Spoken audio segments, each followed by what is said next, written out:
প্রথমে আপনার কাছে একটা কোয়েশ্চেন রাখবো। 2024 সাল তো চলে গেল, আপনার অর্জনের খাতায় কি কি যোগ করলেন ভেবে দেখতে পারেন। কিছুই না?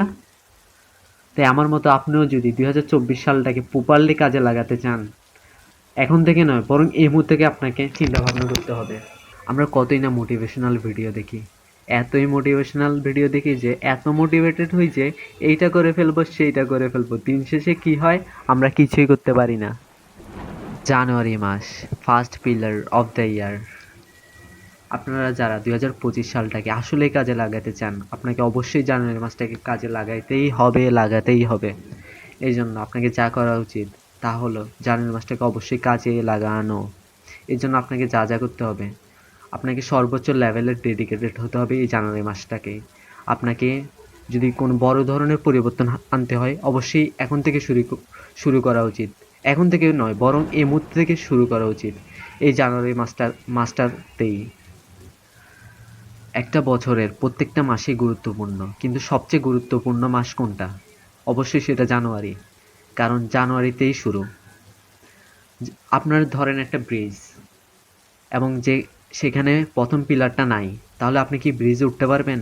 অবশ্যই না। এই জন্য আপনাকে অবশ্যই জানুয়ারি মাসটা, যেহেতু একটা বছরের পিলার, আপনাকে অবশ্যই জানুয়ারি মাসে অবশ্যই একটা ভালো কিছু করার চেষ্টা থাকতেই হবে।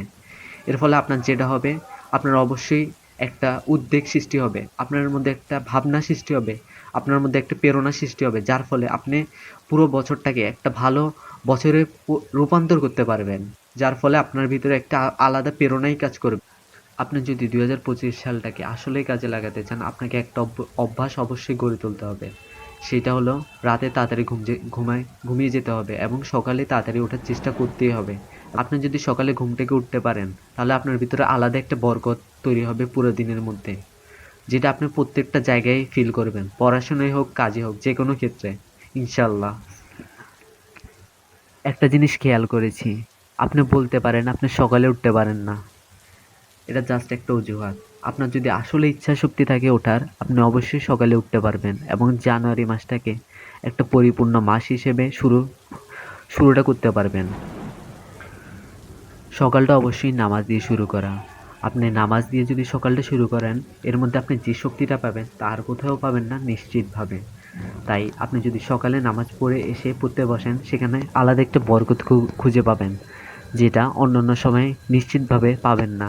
আপনি যদি নামাজ দিয়ে সকালটা শুরু করতে পারেন এবং এরপরে যদি আপনি পড়তে বসতে পারেন, তাহলে আপনি পড়ালেখায় যে কল্যাণ পাবেন, যে বরকত পাবেন, তা অন্যান্য সময় থেকে দ্বিগুণ বা তার বেশিও হতে পারে। তাই অবশ্যই সকালে তাড়াতাড়ি ঘুম থেকে উঠুন এবং রাতে তাড়াতাড়ি ঘুমিয়ে যান, এটাই সহজ সমাধান।